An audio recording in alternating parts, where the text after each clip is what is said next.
Hello, everyone. Welcome to the season finale of the Power Rankings. I'm your Commissioner Nick, and soon-to-be playoff-bound Commissioner Nick, as I'm 7-6, and I'm sitting pretty right now. We've got three other teams who are 7-6, and then there's Oliver, who's never missed the playoffs in his life, at 6-7 on the outside looking in.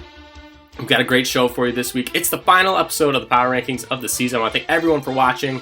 I hope this will be the best episode yet, and I hope you guys watch it all the way through. We've got some surprise guests making an appearance later. We've got the usual show this week besides that, and like I said, thanks again for watching. This is the final episode of the rankings.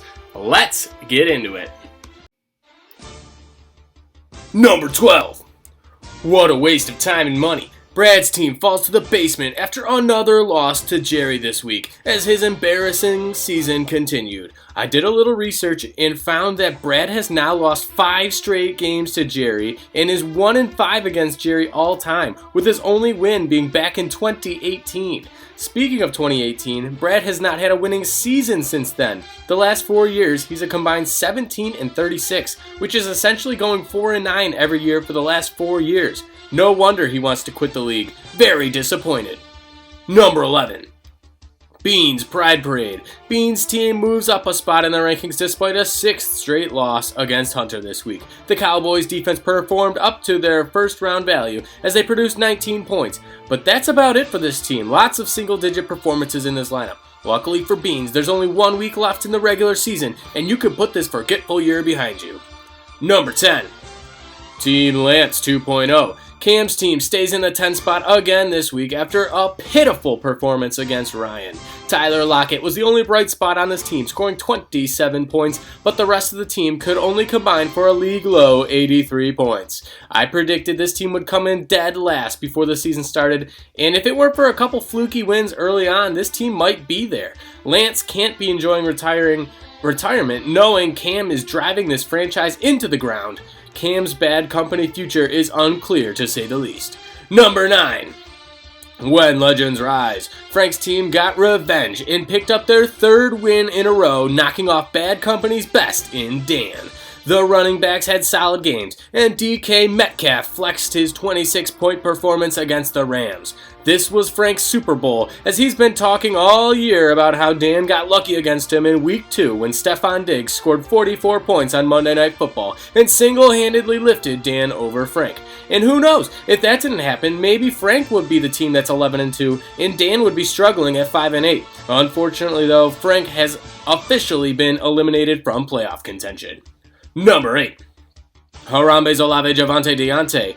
Oliver's team fell short in the game of the week against Brophy and now sits at 6-7. Travis Etienne fumbled this one away as he only scored 7 points, and George Kittle looks like a pretty bad play with a 3rd-string QB slinging the ball. With just 1 week left in the season, Oliver and his 8-year playoff streak is in serious jeopardy of not making the postseason. Better start praying to Harambe. Number 7. The Process. Ryan picked up a much-needed win this past week and moves up a spot in the rankings. Keenan Allen was the leading point scorer for the Process as he put up 20 points in the flex, while Justin Jefferson put up 18 against a stingy Jets defense. This wasn't a pretty win, as Ryan's running backs failed to combine for 10 points this week, but it doesn't matter. Now 7-6 on the year, Ryan has the inside track for a playoff spot. Number 6.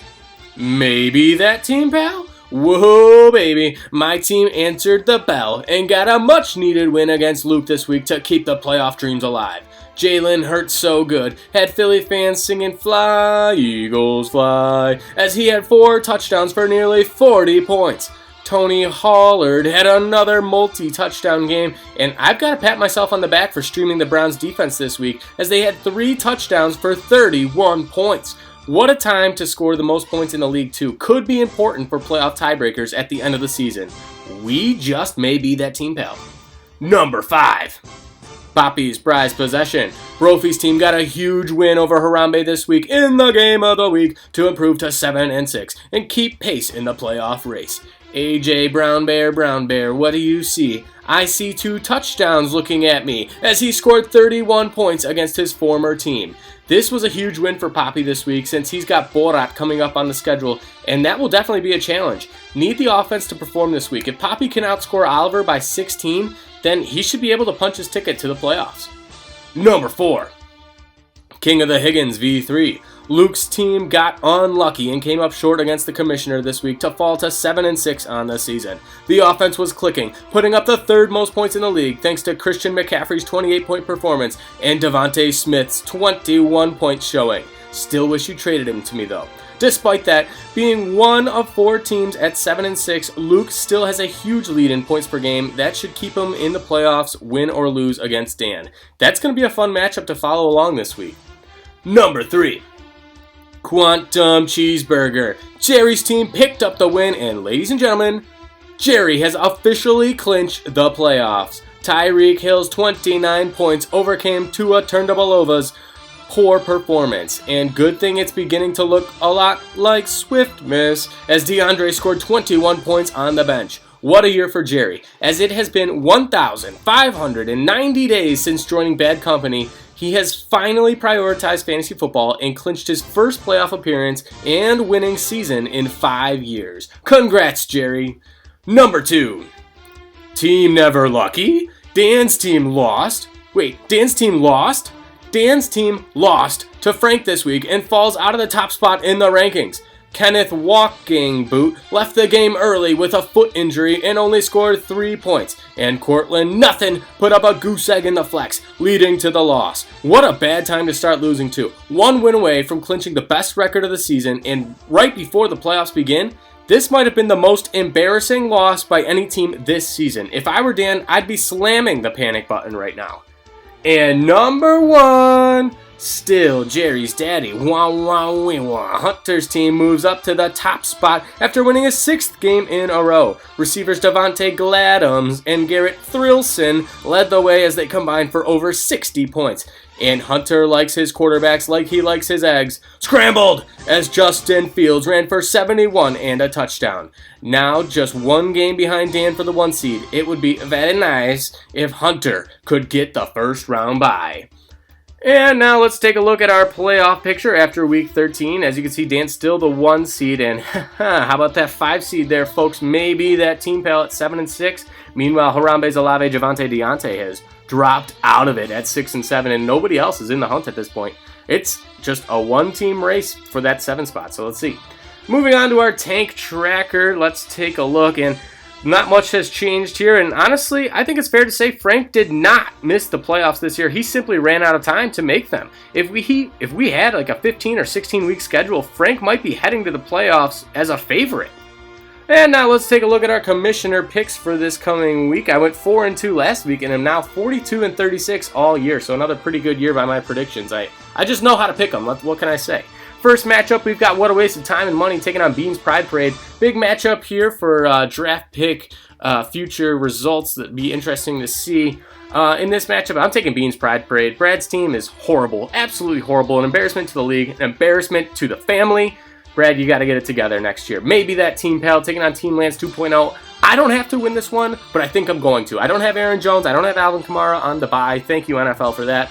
But I still like my team. Team Lance 2.0, Cam's team is just garbage. I should still be able to get the win without my top 2 running backs. Harambe Zalave, Javante Deontay taking on When Legends Rise. This is a meaty game here, folks. Huge game for Oliver. Frank has nothing to play for, but he's red hot right now. 3 in a row, and guess what? I'm taking him to get his 4th in a row and knock Harambe out of the playoffs. And in our next matchup down here, Quantum Cheeseburger taking on The Process in a game that won't matter much since Oliver's going to lose. I'm going to take The Process to win anyway. I think Quantum Cheeseburger's riding high. He's already in the playoffs. This game don't mean much for him. Let's be honest. So I'm taking The Process. Poppy's Prized Possession taking on Still Jerry's Daddy. Another pretty big game here. Potential playoff matchup. I'm going to take Hunter's team. Brophy might come up short here, but I still think he's got a good chance at making the playoffs regardless. And in the game of the week, we've got a battle between the 2 highest scoring offenses in the league between Luke and Dan. Both teams are coming off a loss last week, but Dan owns this matchup historically at 5-2. Luke might have the best fantasy QB in the league in Josh Allen, but Dan definitely has the best tight end in fantasy in Travis Kelce. And ultimately, I think this one is going to come down to Dan's mental game. Is he panicking after an embarrassing loss last week when trying to clinch the title of best regular season record? Some might have called this a potential championship preview, but quite frankly, I don't think Dan is panicking, I don't even think Dan's going to make it there, because I think he's panicking and it's just going to collapse. So with that being said, I'm rolling with Luke to win this week and move on to 8-6 and into the playoffs. So let's bring back another favorite segment of everyone. It's Around the League. Let's turn it over to you guys. Let's see what you got to say. All right, Bad Company, the playoffs are here. Quantum Cheeseburger is ready to roll. It's been a season of ups and downs, felt like a roller coaster. But after a long season, Quantum Cheeseburger is in the playoffs for the first time in franchise history and proved all of the doubters wrong. Looking at you, my corrupt commish, after saying we wouldn't make the playoffs. But it's a new day. New season is about to begin pretty much. Who knows where we will go. Maybe one and done. Maybe somehow shock the world, go all the way. Only time will tell. It's going to be a journey, folks. Let's get at it. What's up, boys? What do I got to say? Jerry, first off, congrats. Finally making the playoffs. You earned it. You're going to lose this week. Justin Jefferson, James Cook will take care of you. Frank, do me a solid this week. I know your team sucks, but just fucking beat Oliver for me. That's all you got to do. And then when that happens, the rest of you, Dan, Jerry, Nick, you'll probably get in, unfortunately. Y'all going to lose. So good luck, but you're fucked. What's going on, Bad Company? This is Harambe, Zalave, Javante, Deontay, General Manager Oliver here, just checking in on the state of affairs. Looks like we are having a little trouble making it into the playoffs. We got 1 week left. We got Nick, Brof, and Ryan ahead of us in the standings. I need to win one. 2 of them need to lose. I've got a pretty soft matchup against Frank. They got 2 pretty serious matchups. One of them plays Jer, one of them plays Hunter. So between the 3 of them, I could easily see 2 of them losing out. This time of year, you got to do whatever it takes to squeak into the playoffs. So I played a little defense on the waiver wire, picking up Greg Dulcich, just trying to force those guys into a position they don't want to be in.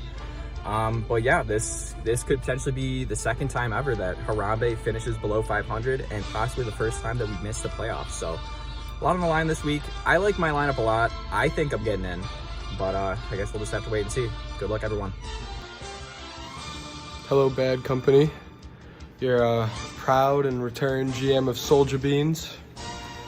Just send you best wishes while I'm trying to, get out of doing some work.